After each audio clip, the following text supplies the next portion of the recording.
Well, in this video, we're going to learn further about voice, active voice and passive voice. इस lecture में हम voice के अंदर late के pattern देखेंगे. अगर आपका सेंटेंस लेट से शुरू हो रहा हो, if our sentence begins with let, तो दो तरह से स्टेटमेंट आती है पेपर के अंदर. लेट के बाद मी पड़ा हो सकता है, हर पड़ा हो सकता है, अस पड़ा हो सकता है, कुछ भी पड़ा हो सकता है, या लेट के बाद सिर्फ अस पड़ा हो सकता है. तो अगर आपके सेंटेंस में लेट के बाद मी पड़ा हो, like I am giving an example,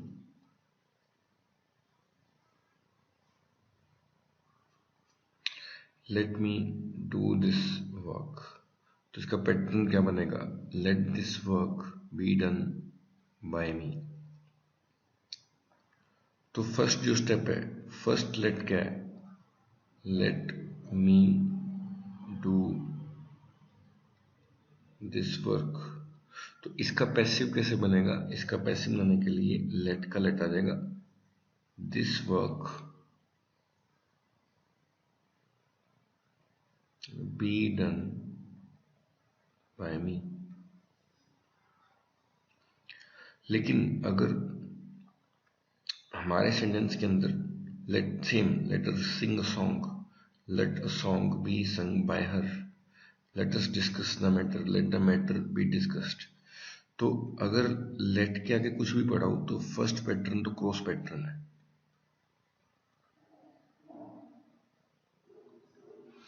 दूसरा है कि लेट के बाद सिर्फ अस पढ़ा हो, अस वाले को हम कैसे कह सकते हैं?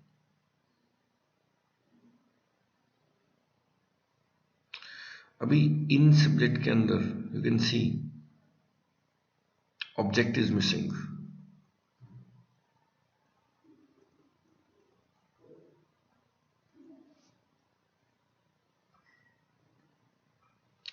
लेटस आ रहा है and when object is missing.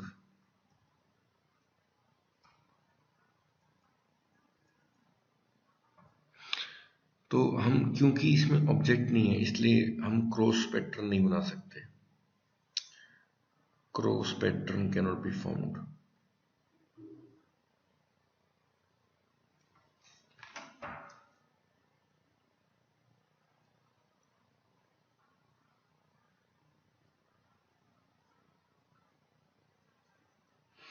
और क्योंकि यहाँ पे ऑब्जेक्ट अवेलेबल है,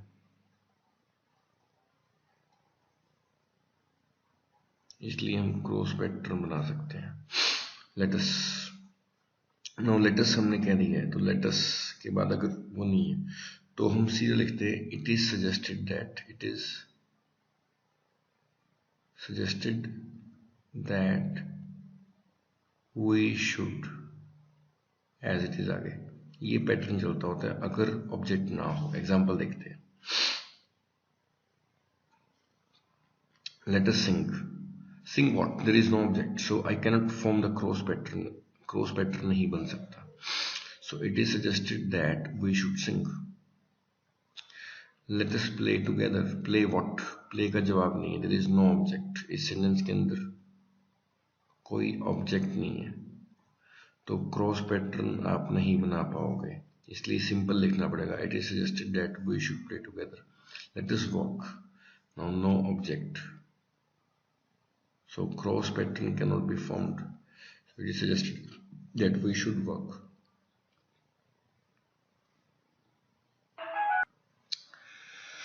तो हमने ये देखा कि लेट से दो पैटर्न बनते होते हैं एक्टिव पैसिव के अंदर. लेट के बाद अगर कुछ भी पढ़ा हो, मी, यू, हर, अस, साथ में ऑब्जेक्ट आ रहा हो, तो हम क्रॉस पैटर्न चलाते हैं. लेकिन लेटस के बाद ऑब्जेक्ट ना पढ़ा हो तो हम it is suggested that we should, इस पैटर्न में चलते हैं. It is suggested that we should, ये पैटर्न हम फॉलो करते हैं.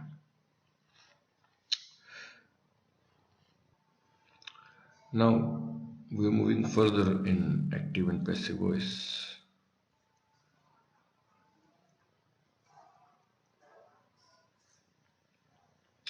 एक्टिव एंड पैसिव वॉइस के अंदर हम ये पढ़ेंगे कि एक special pattern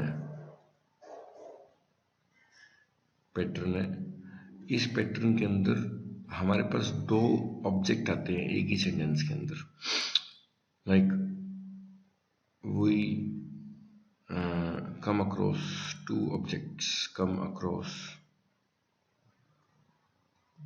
objects in a single sentence.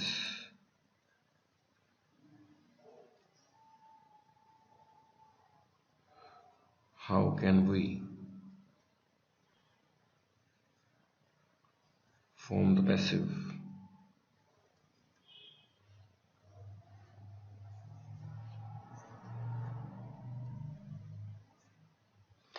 We come across two objects in a single sentence. How can we form the passive? हम इसका passive कैसे बना सकते हैं?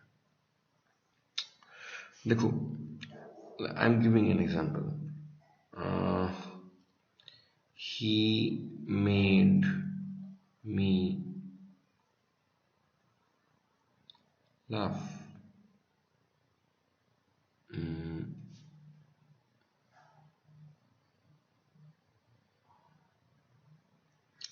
Like I say, he taught me English. देखो, he made me laugh. इस sentence के अंदर दो ऑब्जेक्ट हैं, एक तो है मी और एक है लाफ। एक मी है, एक इंग्लिश है। तो हम इसको समझते हैं। देखो, ऑब्जेक्ट दो तरह के होते हैं। एक होता है डायरेक्ट ऑब्जेक्ट, एक होता है इनडायरेक्ट ऑब्जेक्ट।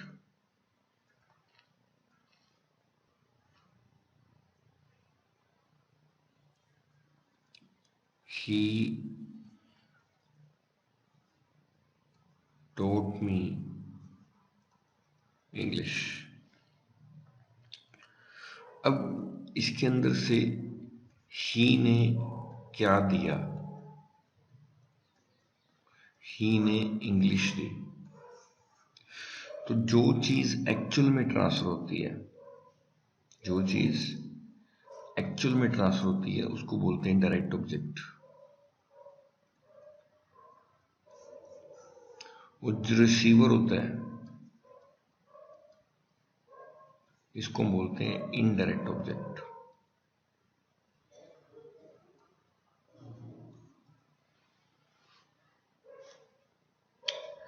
रूल ये कहता है कि अगर आपके सेंटेंस में डायरेक्ट और इनडायरेक्ट ऑब्जेक्ट दोनों साथ आए तो हमेशा इनडायरेक्ट ऑब्जेक्ट पहले लिखा जाता है।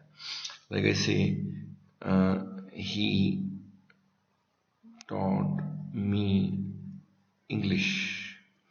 अब इसमें रिसीवर कौन है? मी हुए इनडायरेक्ट ऑब्जेक्ट, और इंग्लिश एक्चुअल में ट्रांसफर की जा रही है, इंग्लिश होगा हमारा डायरेक्ट ऑब्जेक्ट। रूल के अकॉर्डिंग हमेशा इनडायरेक्ट ऑब्जेक्ट पहले लिखा जाता है और डायरेक्ट ऑब्जेक्ट बाद में लिखा जाता है,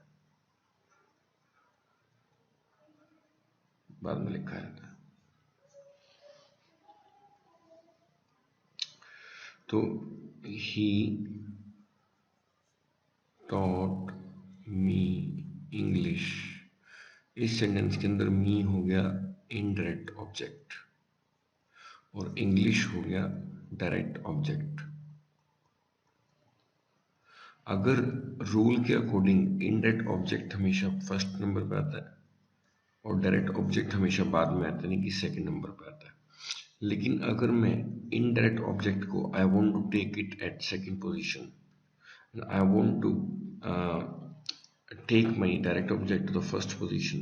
So how can I? There is a way. He taught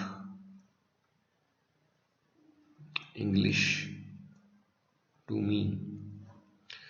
to लगाकर या फोर लगाकर, ये दो वर्ड ही अलाउड है और कोई अलाउड नहीं है। हम इनडायरेक्ट ऑब्जेक्ट को पीछे लिख सकते हैं।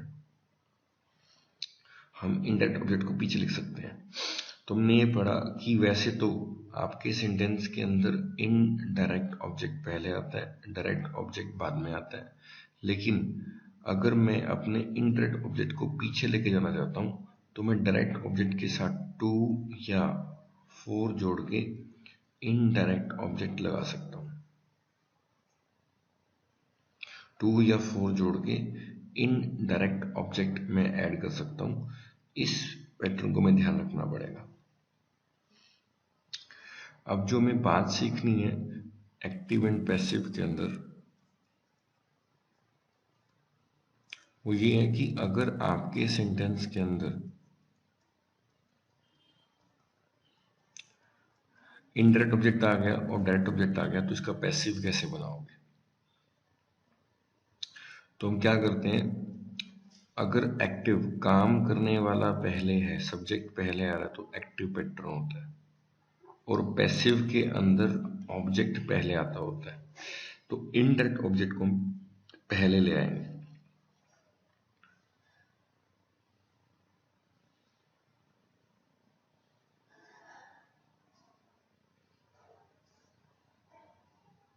ओके,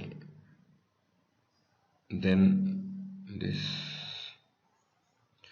देन टू के साथ direct object, then subject. Means सीखने वाली बात यह है कि अगर आपके सेंटेंस के अंदर इनडायरेक्ट ऑब्जेक्ट आ रहा है और डायरेक्ट ऑब्जेक्ट आ रहा है और एक्टिव है तो कहीं पे भी टू नहीं दिखेगा। There is no to in the sentence. Like he made me laugh, तो जब डायरेक्ट काम करने वाला पहले आ रहा है, एक्टिव है, तो ही मेड मी लाफ, मी क्या है, इनडायरेक्ट ऑब्जेक्ट है, लाफ क्या है, डायरेक्ट ऑब्जेक्ट है। जब आपके सेंटेंस के अंदर डायरेक्ट ऑब्जेक्ट और इनडायरेक्ट ऑब्जेक्ट आ रहा हो, काम करने वाला पहले आ रहा हो, एक्टिव बन रहा हो, तो टू नहीं लिखा जाता, देयर इज नो टू।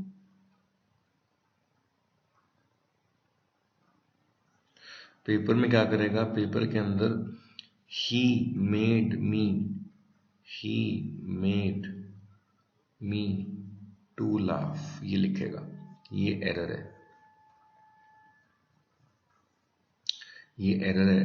क्योंकि अगर आपका सेंटेंस एक्टिव के अंदर पड़ा हो, डायरेक्ट इंटरप्ट आ रहा हो, तो टू नहीं लगता होता, two is not allowed, two is an error, ये एरर है।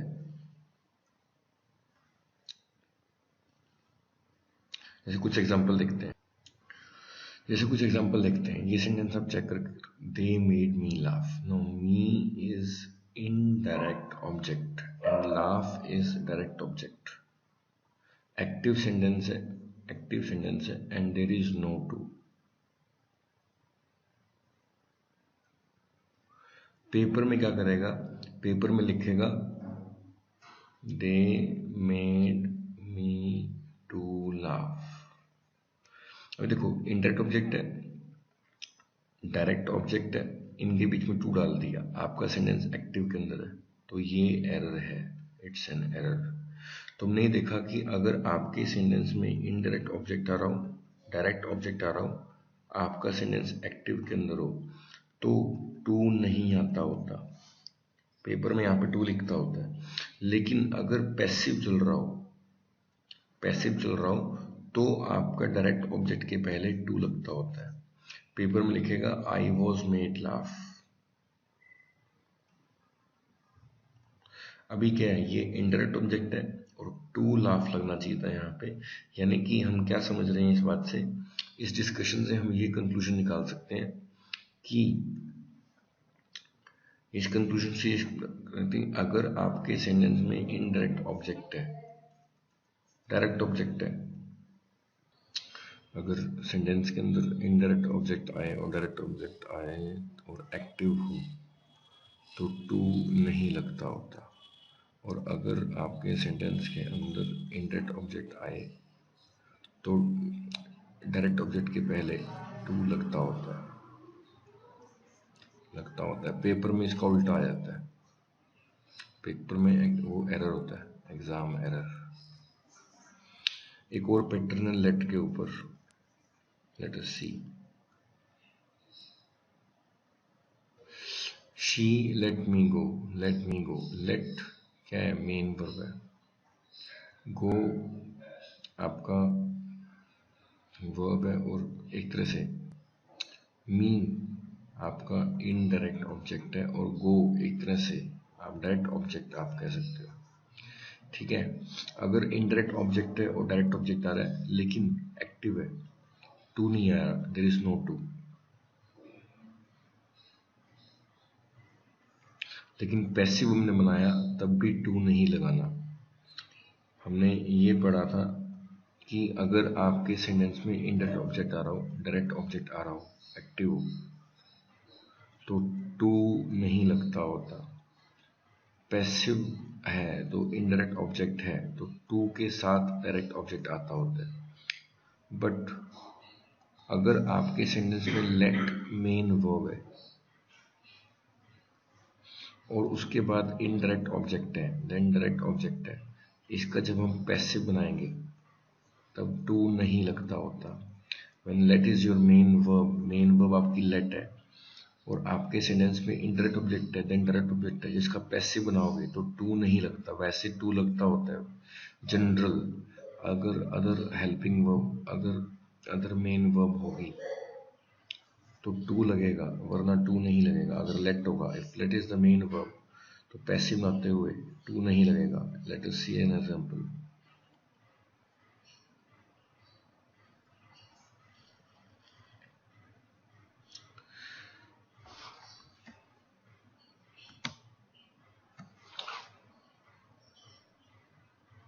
You can check she let me go. Let is the main verb.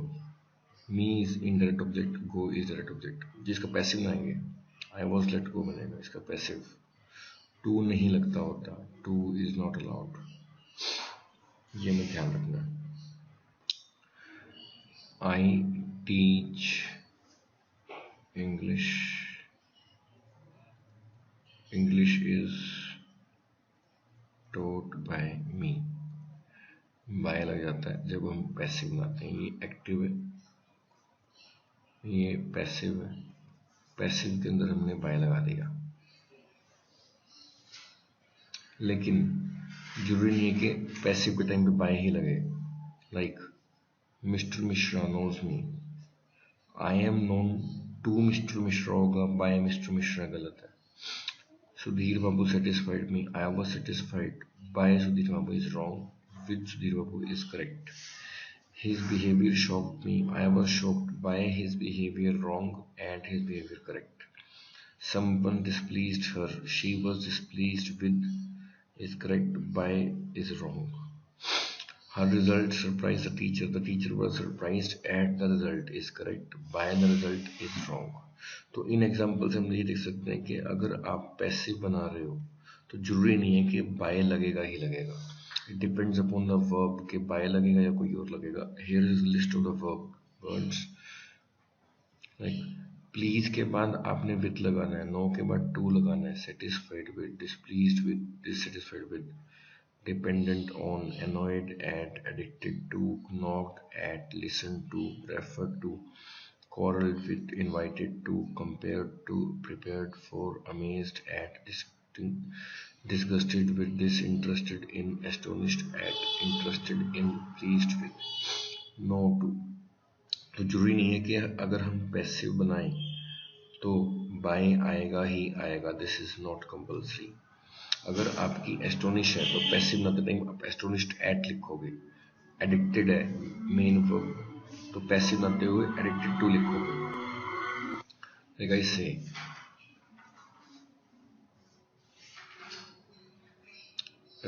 his behave astonished me,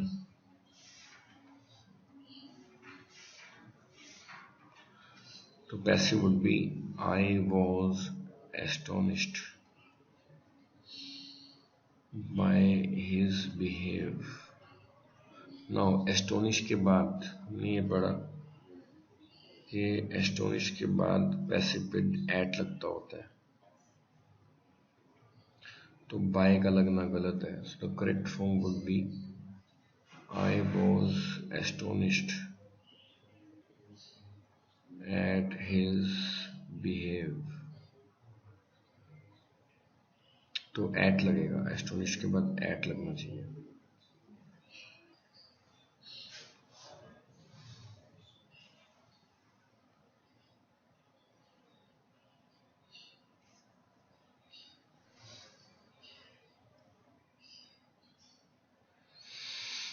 Now this is what we learned. We learned about active and passive sentences.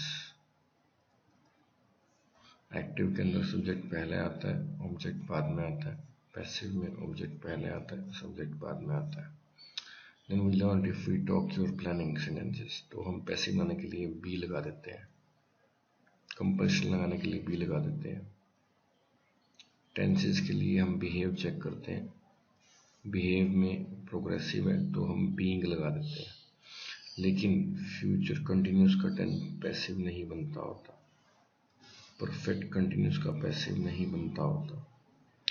इसके बाद हमने देखा कि perfect tenses के passive के लिए हम being लगा देते हैं।